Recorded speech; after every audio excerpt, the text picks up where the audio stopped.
Okay, I think we're ready to begin. Sorry about that. Welcome, good afternoon. My name is Yasmina Sisterak, and I'm your host for today's webinar. Thank you for joining our COVID-19 webinar series that they're presented by the HealthMatters program at the Department of Disability and Human Development at the University of Illinois at Chicago through continued partnership with Project Search and their funding from the Ohio Developmental Disabilities Council in collaboration with Aspire Community Services in Illinois.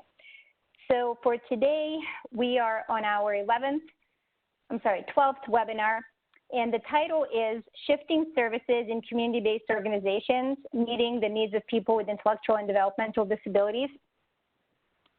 We are delighted to have Susan Silberman from the National Council on Aging. Susan Silberman manages all National Council on Aging research and evaluation to ensure the use of robust methods and adherence to methodological standards and quality. She's responsible for National Council on Aging social impact methodology to improve the lives of 40 million older adults by 2030. Susan is a political economist with a master's degree in international economic development from American University and a doctoral degree in political science from Michigan State University with a focus on research methods and health policy. This presentation will highlight findings from recent National Council on Aging surveys of its community-based organizations, partners, and grantees. In the middle of COVID-19 pandemic, community-based organizations are on the front lines providing services and programs to millions of older adults. So the questions such as how are CBOs working during COVID, what services and programs are continuing, and which ones have been put aside, what are the most pressing needs of older adults during COVID. Surveys from April and July 2020 will be discussed, and sharing insights on the ability of community-based organizations to serve older adults at this critical time will also be presented. Susan, welcome. Thank you so much, Yasmina. Hi, everybody. I'm Susan Silberman. As she said, I'm the Senior Director for Research and Evaluation at the National Council on Aging, NCOA, and I really appreciate being invited to share the results of our recent survey. I thought maybe before we begin, I should tell you all a little bit about where I work, the National Council on Aging, because I'm not sure that everyone who's participating today knows about us. I always kind of pause when I say that because NCOA is 70 years old. People are always surprised to hear that. NCOA is a small national nonprofit organization. And as you heard from the introduction, we mostly focus on helping people meet the challenges of aging. Our mission is to improve the lives of millions of older adults, especially those who are struggling. And we do that by working with the U.S. federal government, U.S. states, foundations, philanthropies, and other nonprofits, but most especially with community-based organizations. With funding supported by the U.S. Department of Health and Human Services, HHS, through the Administration of Community Living, we send funds to community-based organizations to help them enroll older adults in benefits for which they're eligible. There are a lot of benefits that are available. We have things like SNAP, the Senior Nutrition Assistance Program, sometimes referred to as food stamps in the past, and things that maybe you're more familiar with: Medicare, Medicaid, Medicare Advantage, Medicare savings programs, the low-income subsidy, also known as the Extra Help Program, LIHEAP, which helps you with energy assistance, helping you pay your bills. Okay, Susan, we lost your audio. It's deteriorating.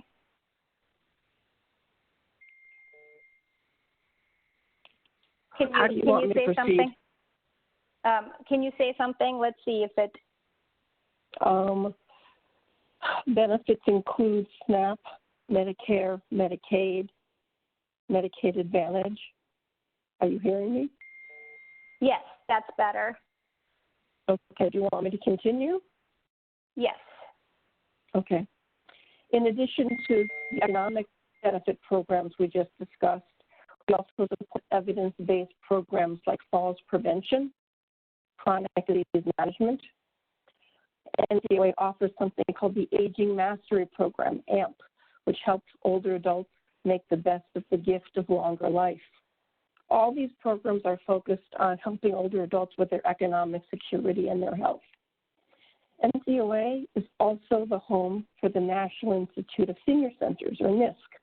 There are over 11,000 senior centers across the nation, and we support them by sharing best practices, professional development opportunities, advocacy, research, as well as setting national standards and accreditation. Finally, NCOA is also the host for something called the Senior Community Service Employment Program, or CSEP. As a CSEP site, NCOA helps older adults who want or need to keep working past their retirement years. So CSEP helps mature workers find employment and training opportunities. That said, let's talk a little bit about the survey and the research we conducted. I'm always excited when people are interested in our research. I'm especially excited when you want to talk to me about data. So this research is unique because the program areas within NCOA collaborated across each together for this particular project. I always think that NCOA is probably like a lot of organizations that we work with, each of us, because it can be very siloed. People work in their own departments with their own colleagues, and it's not as often that they work across silos, across all parts of an organization. So for this particular program, NCOA people from staff from the Aging Mastery Program, from Benefits Checkup, the Falls Prevention and Chronic Disease Management Evaluation and Education Program, the National Institutes for Senior Center. I also had colleagues from marketing, communication, policy and advocacy, and business development, all of which is to say the survey benefited from a lot of expertise that exists within NCOA. The survey, at the beginning, focused on finding out how grantees, partners, and community-based organizations, all the groups that are part of our service delivery network, were doing during the summer and the spring of 2019 as the pandemic began in this country. And it was thinking about how NCOA could further support the groups on the front line of delivery service. So I wanted to begin. Susan, sounds like I'm sorry. Yasmina already has this.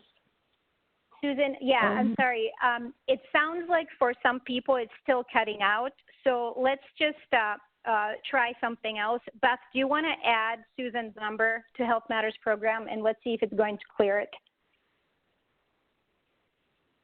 Yeah, it's really cutting out, a lot of people are saying.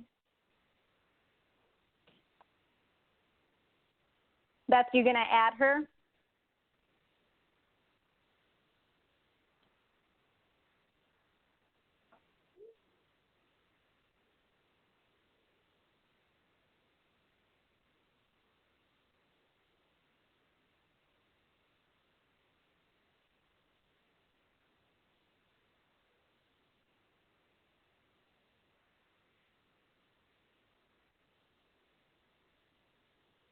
Susan, is there any way you can turn on your computer speakers?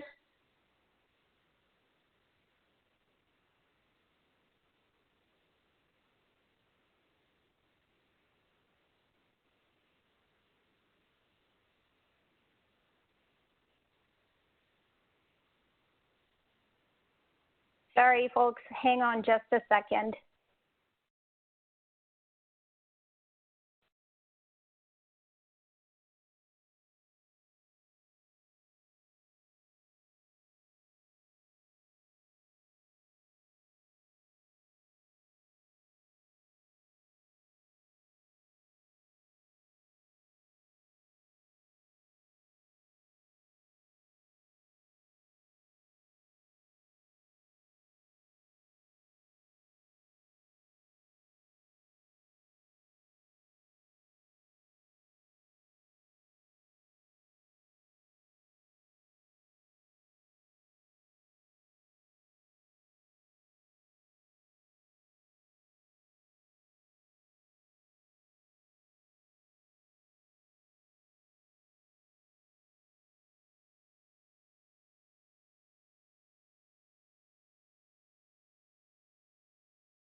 system. 30132598661 is not available. At the tone, please record your message. When you've finished recording, you may hang up or press 1 for more options.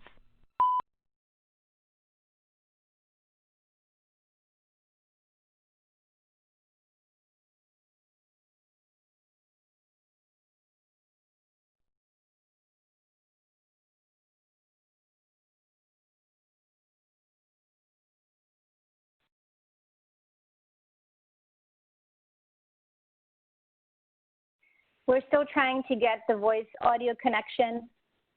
Hang on just a second, please.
We have lost audio with the presenter, and we're trying to get her back. So I'm sorry about this.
Hello? Oh, I can hear you. Hello? Can you, Susan? I can hear you too. All right, let's try it one more time.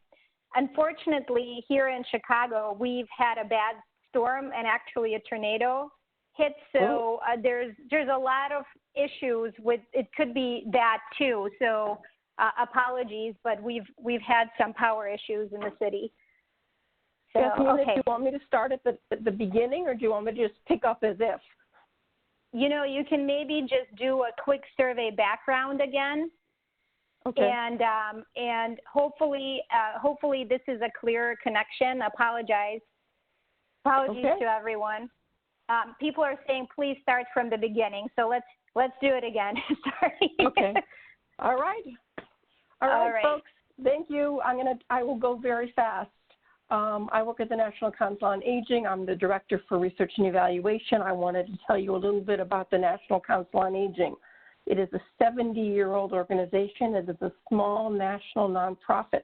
It focuses on helping people meet the challenges of aging, and our mission is to improve the lives of millions of older adults, especially those who are struggling. And we do that by working with the U.S. federal government, U.S. states, foundations, philanthropies, nonprofits, and especially community-based organizations. With funding supported by the U.S. Department of Health and Human Services, the Administration on Community Living, we send funds to community-based organizations to have older adults enroll and help them enroll in benefits for which they're eligible. Some of those benefits are things you're probably more familiar with, things like Medicare and Medicaid, but it also includes food stamps or the Senior Nutrition Assistance Program, SNAP, Medicare savings programs, the low-income subsidy extra help, LIHEAP for energy bill assistance, vision, dental, hearing, and more. We also support evidence-based programs like falls prevention, chronic disease self-management. We offer something called the Aging Mastery Program, which helps older adults age well and do the most that they can with the gift of long life. All these programs are meant to help older adults with their economic security and health. In addition, NCOA is home for the National Institute of Senior Centers.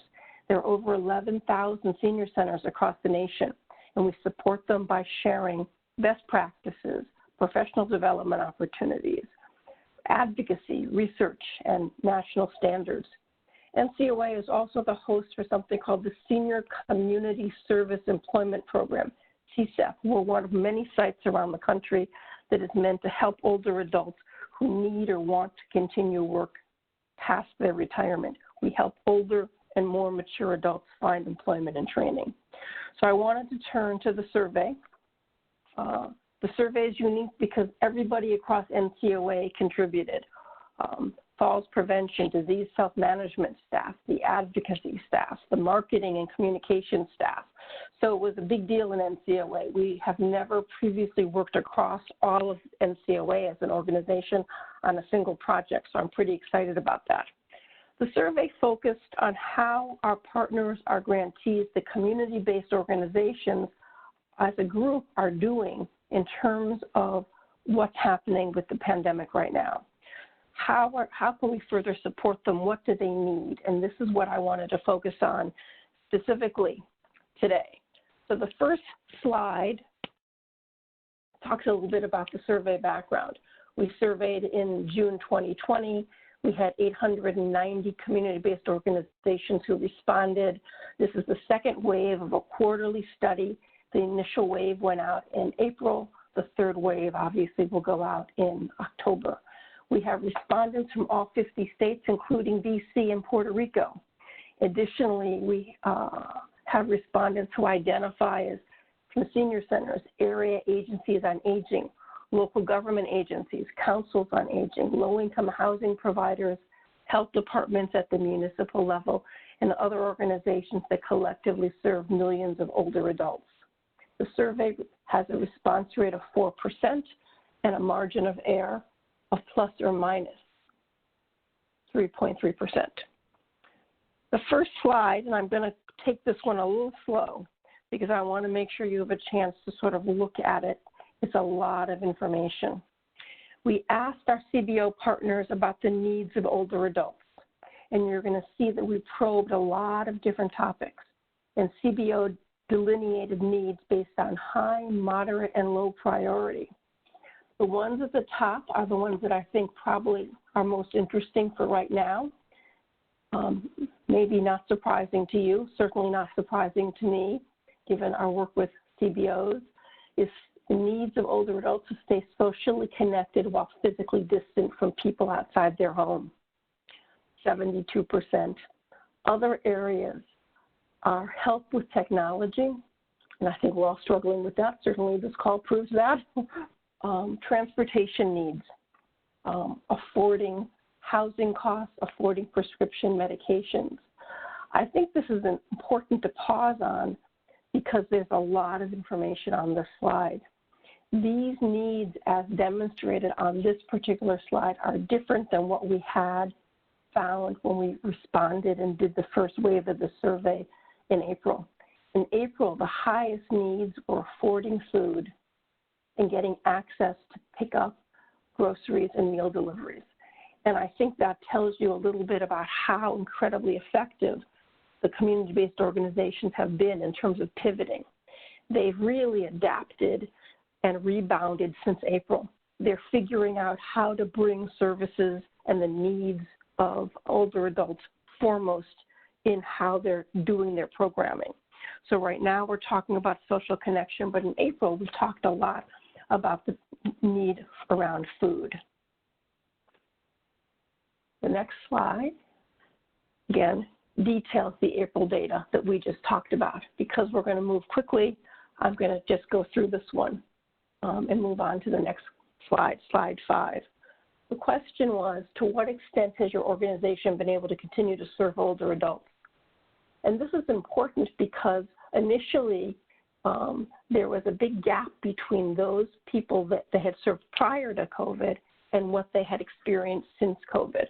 So in July, 93% of organizations said they had been able to continue to serve at least some older adults.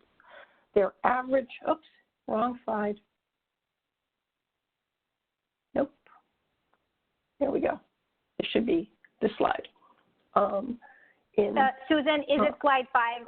I'm moving them for you. Is it slide 5? Okay. It's slide 5. Okay. Got it. Thanks. So, all right. So slide 5 is about what community-based organizations have the capacity to do right now. And we found that most CBOs have been able to continue to serve their clients. We also asked how many older adult clients they had served before COVID on an average week. And in July, that number you can see here was 463. And in April, that was 636. But that's not the interesting part of this to me, because then we asked about what happened since COVID. And in July, they were able to serve on average 338 older adults, unique older adults. And that's the difference with that is there's a 21% decrease. And so that means that there's only serving 1 in 5 fewer older adults. I think that what this means to me compared to the numbers in April is their CBOs are finding their footing. They're pivoting and they're sort of getting a sense of what's possible. Next slide, Yasmina.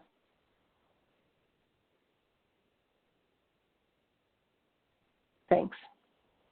2/3 of organizations say they have developed new partnerships since the beginning of the pandemic. I also think this is important because CBOs are existing and have reached out to all sorts of organizations. In many instances, they're relationships they've already had, but in some instances, they're relationships that are relatively new. Slide 7.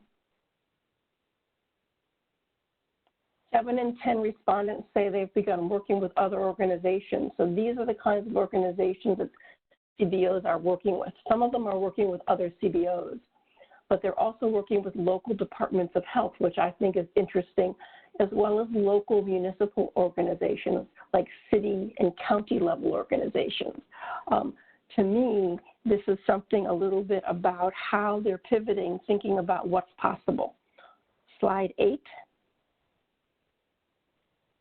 Slide 8 asked about the amount of revenue loss since the pandemic. Revenue loss has not improved between April and July. It's been static. That's also the case on 2 workforce measures. So CBOs reported that in some cases they've had to cut or lay off staff at similar rates in April and July.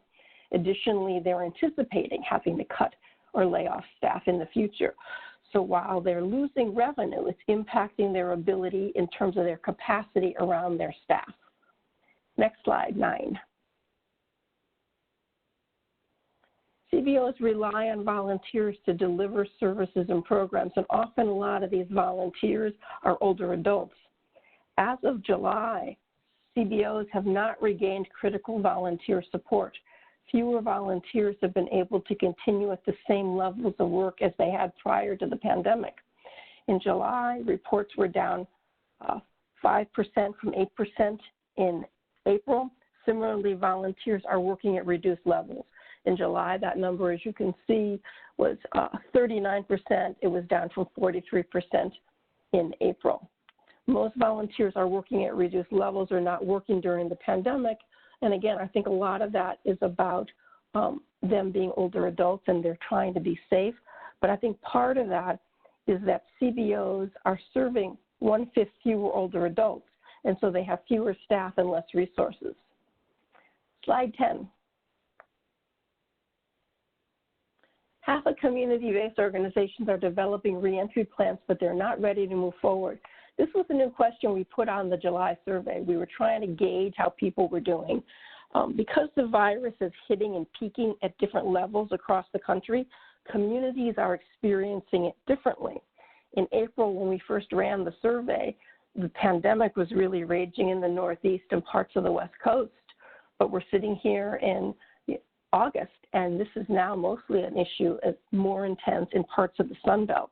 So to get a sense of that, we wanted to ask what were they were thinking about their current plans. Half have developed a reentry plan, as this is notes. The table also captures a variation of where CBOs are midsummer. So contextually, it's important to remember that local states, counties, and cities also have specific rules and regulations to guide CBOs in terms of what they can and cannot do in terms of whether or not they're open. Slide 11. We asked organizations if you've had to reduce or stop certain programs in response to the pandemic. And organizations have reduced or stopped some of them. Some of them, you'll see this is comparing the April and the July data. They've adapted to COVID. They've reduced or stopped some of their services, like congregate meals and on-site educational programs like CDSME, that's chronic disease self-management, and falls prevention. Slide 12. Simultaneously, the community-based organizations are also adapting and pivoting when possible to provide services and programming virtually and by telephone. And as they adapt to the pandemic reality, they're also increasing or introducing new programs and services. The big increase that you can see, which should not be a huge surprise, is in home delivered meals. If people can't come to sites, they've been working very hard at getting food to people, and this makes a lot of sense. There are growing take-home meals as well as those services that can be adapted to virtual telephonic administration. So things that can happen over the telephone include things like caregiver support, chronic disease self-management education, falls prevention education, and benefits counseling. Slide 13.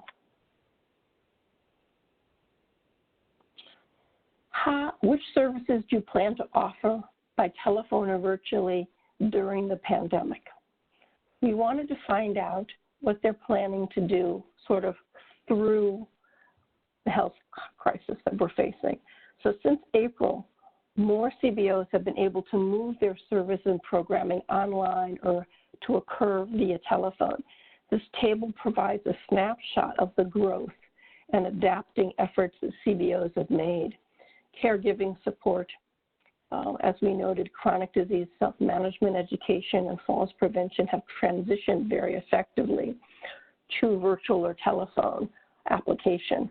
And that speaks to the capacity, again, of the CBOs. It's not been immediately easy.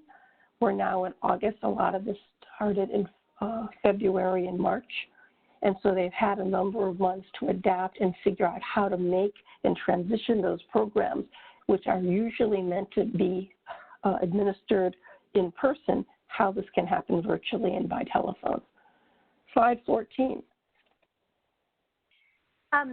Susan, we have a quick question. What are some examples of others, since it's almost 50% of services? You know, that was a failure. I have no problem talking about this one. That was a failure on my part. On the April and July service survey, I didn't do nearly enough job of giving enough options. So the question was, wrong page. They wanted to provide other kinds of answers, and there are a number of things that were offered in July. You can't see this on this particular question, but what we wanted to do is we wanted to give folks a much larger list of questions they could answer. So I'm looking for my list, 584. So the services, the additional questions that we offered or opportunities, we talked about elder fraud, abuse, and neglect prevention, adult day care programs, respite care, home visits, One of the ones that had the highest response rate was moving fitness, recreation, and wellness classes like Tai Chi online, and 50% of people indicated that that was one of the programs that they've adapted to administer online. They also are moving companionship kinds of calls, group activities that used to occur in person are now moving online, reassurance calls, counseling, telephone outreach, wellness checks. So those are the other categories. Let's see, so slide 14, let's try again. For the July survey, we followed up by asking CBOs how likely they are to continue some of this online and virtual programming after the pandemic or beyond the pandemic. And you can see that here, the 75% or 3/4 of folks plan to continue, either very likely or somewhat likely. You know, my takeaway from this particular question is there's an awareness that CBOs have the capacity to reach more people if some of their programming is available virtually or online or by telephone.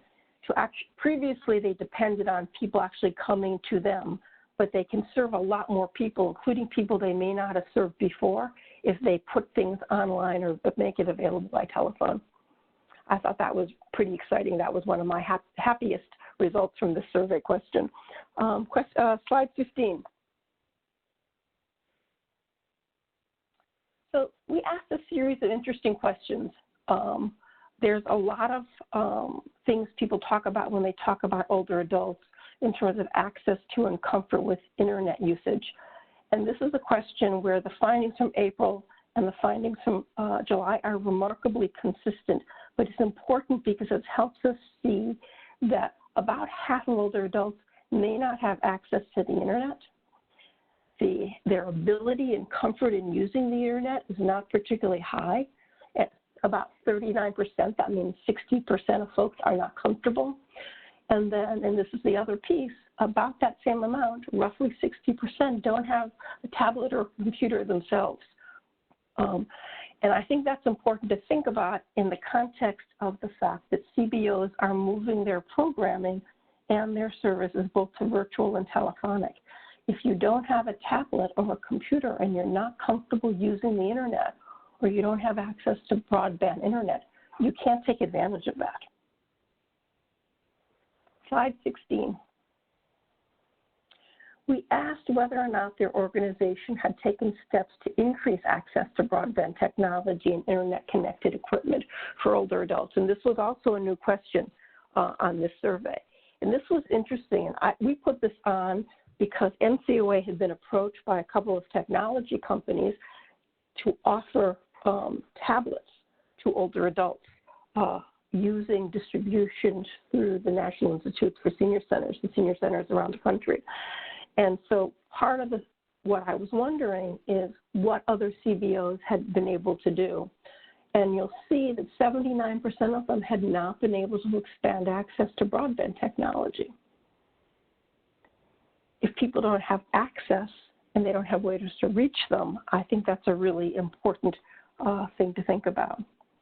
The last, oh, I'm doing so well on time. I'm talking too fast, though, I'm sure. Anyway, this is the last slide.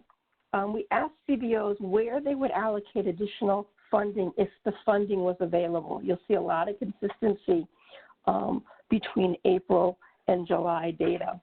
But I think one of the things that we did that was interesting this year in the July survey is most people, this question is a ranked question, so this is the order in which folks identified what they would do with additional funding. And day-to-day operations has obviously remained the highest one in both April and July. But I think the interesting thing was we really wanted to know what day-to-day operations meant. So what you don't see on the slide, but what I want to sort of walk through a little bit, is what exactly it is that day-to-day services meant. So once they indicated they were ranked day-to-day services, among the things they talked about, 61% said they would use the funds for new programs or services. 52% said they would pay staff salaries. 56% said they would use the funds for personal protective equipment and disinfecting their office spaces. 43% said they would invest in barriers and signage or markers for social distancing. 39% said they would use the funding to remodel their space to allow for physical distancing. And I think the one with the lowest response was they would use some of the monies to pay rent or utility bills. I think that's, again, another interesting thing. Foundations around the country are looking across the environment to see where there are needs and how monies might help. And so for me, this question gives potential funders and certainly CBO organizations an opportunity to think about what they might consider asking for, and they have data to support it. So my big takeaways for this survey are that the organizations that provide services and programs to older adults are rebounding and adapting to deliver vital services and programs to vulnerable adults because they're figuring out how to do it both telephonically and virtually. The results from April are remarkably similar to those in July, except in a few key areas.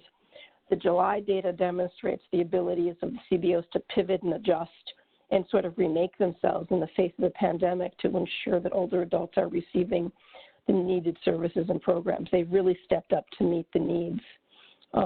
This is one reason we're planning to do this survey on a quarterly basis, because I think things are going to change from period to period as we deal with this.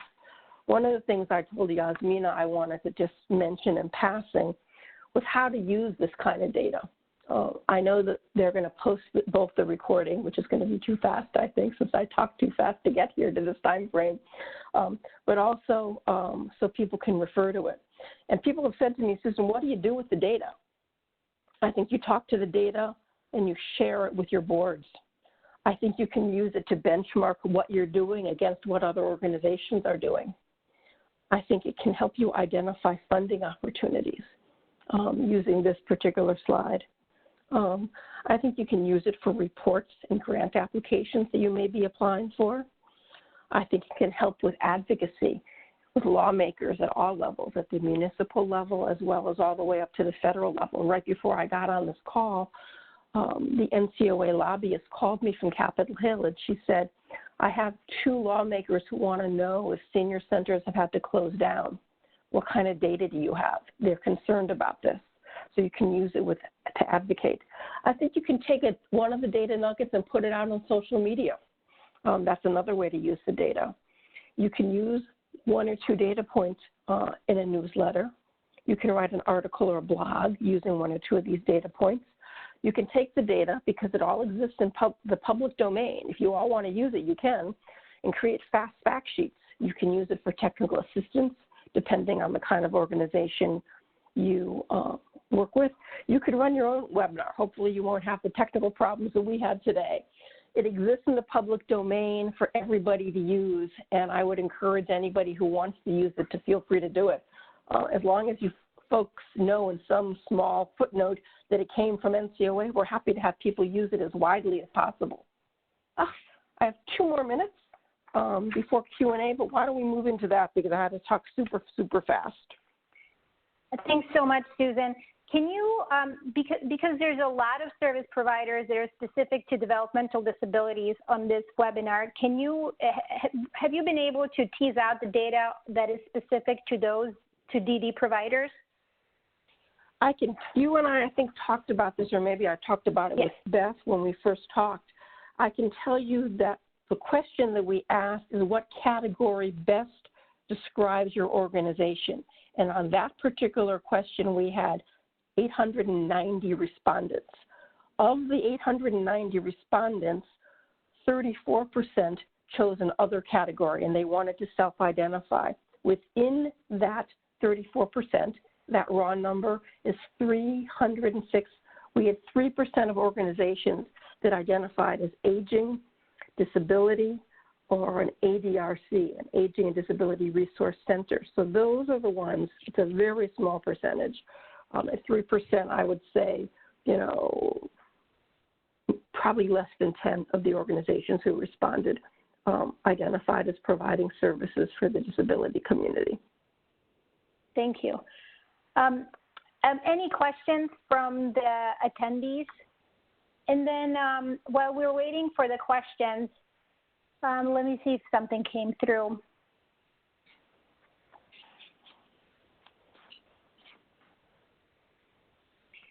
So one of the things that you talked about that was sort of a happy outcome or happy finding was that the statistics showing that people will likely continue programming and they will continue due to being able to reach more people.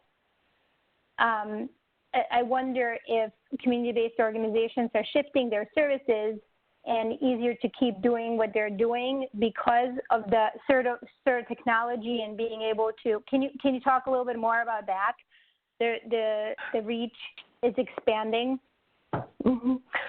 One of the questions we asked was about expanding the programs and services, and the highest percentage of people, 86% of the people who responded to that question said they were adapting services and programs to offer things that are going to be specific for living life during the pandemic and the post-pandemic environment. They talked about reaching more people with the services and programs they already offer, so adapting their services in their classes. And that, there's some things that are more physically based. I think you can think of things like exercise programs or, counseling services for people that have diabetes on how to make healthier food choices. But a lot of those things, including physical activity, physical fitness, can be adapted for both telephone as well as, technology, virtual. So I think that's what they were talking about. And the other part that people talked about is they talked about adding new and different programs. They didn't talk about which ones those were, but they were clearly already thinking about adding new and different services. Thank you. And what did ADRC stand for? Oh, sorry. The ADRCs are the Aging and Disability Resource Centers.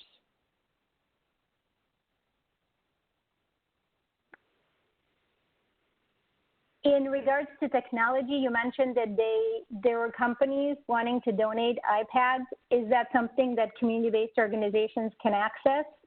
Or do you have any sort of ideas on that? My sense is that most organizations, and we're talking about presumably large technology companies, in theory it could be companies like, Verizon or AT&T that have things like tablets, are doing things sort of at the national level. But one of the things that I would think about for small community-based organizations is to find out from your municipal leaders, who are the organizations and the service providers in your area, because I think you can just directly ask them. I don't know that you would walk into the one that's in your local community. You'd probably want to find out and make some calls, because it wouldn't happen from a retail outlet, but it would certainly happen from a sales outlet. And I think there's nothing wrong with going directly to the organizations that sell these kinds of products in your community. In the Washington, D.C. area where I am, Verizon is the largest carrier, but I think that one of the big carriers out of the Midwest is AT&T. Where do they have regional offices in the Chicagoland area? Is there a way to figure out how to call and talk to them? And if you yourself can't figure that out, I would turn around and ask your city council or county council member if they can help you find access to this, because these companies have expressed an interest and a willingness to do it. They don't necessarily think about doing it at the small neighborhood level, because that's maybe not the most efficient way to distribute, but maybe you need to talk to also, again, your municipal people and find out if one of the municipal leaders would find out whether or not they can help all sorts of community-based organizations in your community. We have one of the attendings said that she works in a community home, and her group was able to get a grant for iPads for each home. this has helped in not only programming, but also with social interaction, but staff using the tablets to let individuals talk to each other via Zoom. And that's kind of what we've been finding out when we talk to our community-based organizations that provide services to people with intellectual disabilities. It's really writing these small local grants to be able to secure some of the technology to be able to kind of take advantage of these virtual programs. And one more thing that I did was I put up Direct Support Workforce and COVID-19 National Survey of 2020. So that was a survey that was done that's directly related to developmental disabilities providers, and you may want to take a look at that. I wanted to ask Susan, can you just mention, you sent me several other surveys and we will post them on our resource. Can you mention some of those surveys that you've also, from other organizations? Sure. One of the things that we talked about was the fact that that NCOA is doing this survey at this time, but we're not the only organization who has done that. There are a lot of organizations that are out there doing surveys specifically around COVID based on their needs. I found a couple of them. I personally think one of the best ones that I've seen is by N4A.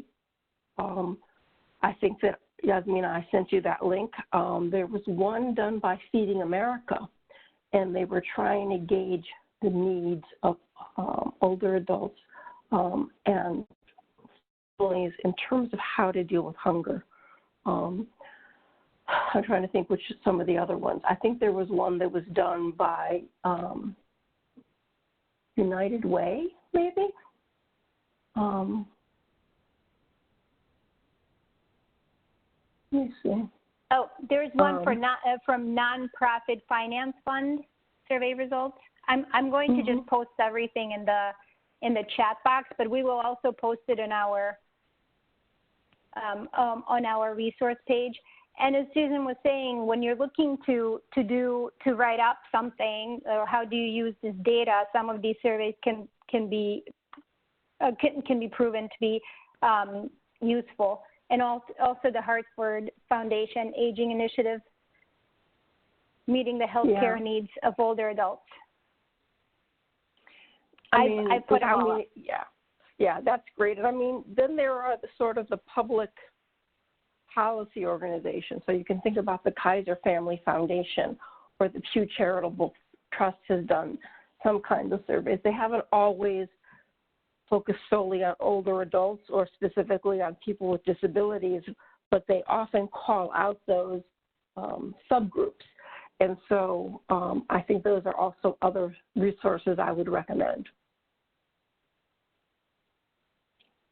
And then speaking of policy, are there any policy changes in a national level that need to happen to support community-based organizations as we move forward with the new and different types of services? And if so, kind of what are your thoughts on thinking of that national level, state, and local level?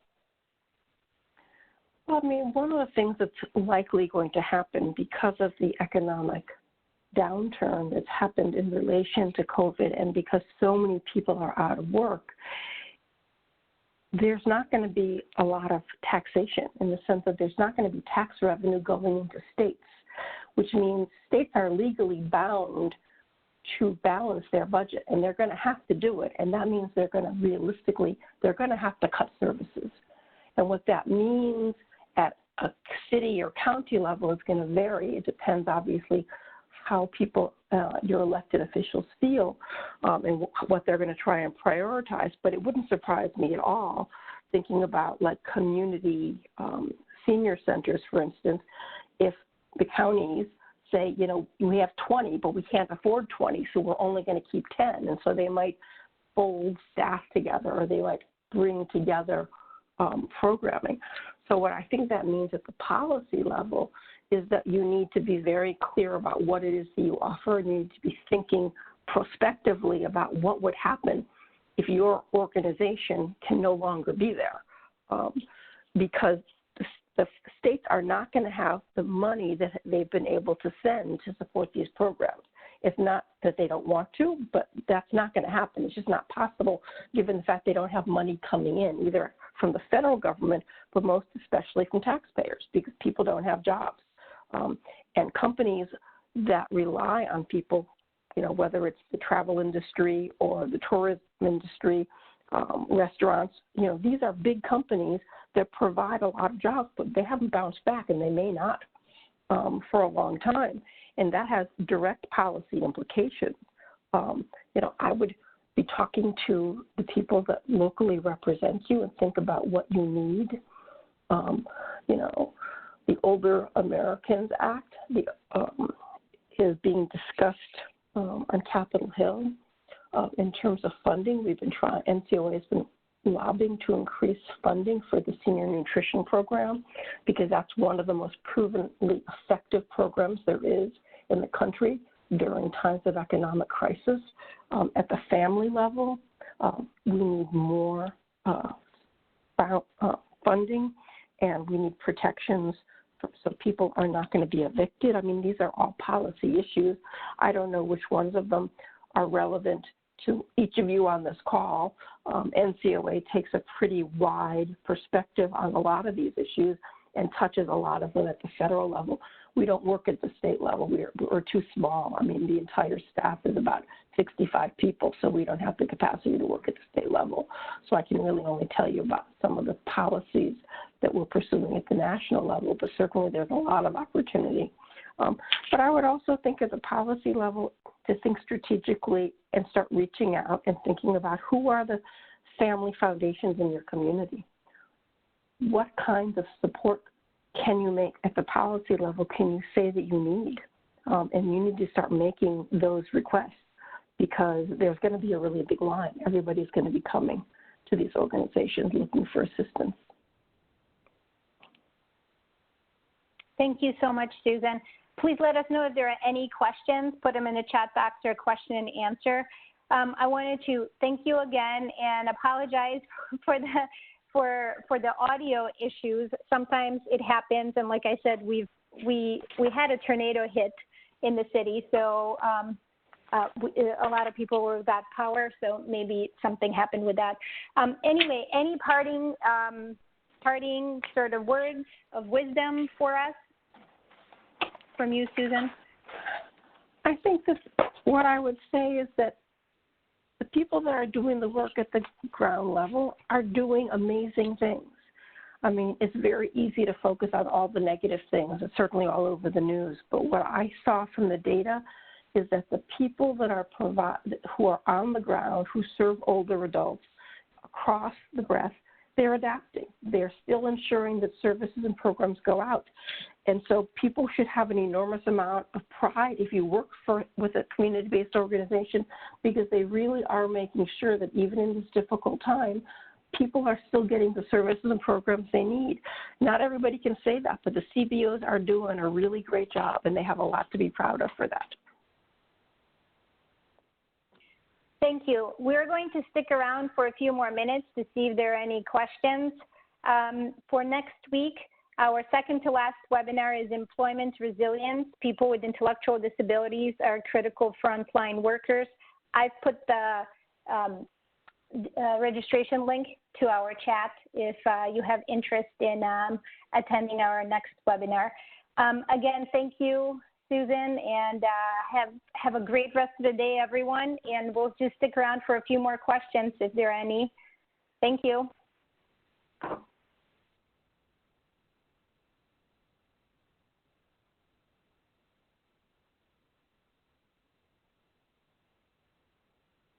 Yasmina, I'm so sorry. There were so many technical issues. I'm sort of embarrassed. I don't think it's you or anyone. I think sometimes it just happens, and this has been a very hard few days for us in the city, in Chicago. Yes. So when it rains, it pours, so it's okay. So, did you guys get hit by the derecho too? I saw it coming across the Midwest, and it looked like it was heading directly for Chicago. It did touch down in Rogers Park area. So there's quite a bit of damage up there, and about 390,000 people without power still this morning. So yeah, amongst other things that happened Monday morning or so. So wow. Yes. I don't think there are any questions. Some thank yous, and thank you again, and hopefully we can touch base about the next survey results too. I'm really sorry that it went so fast.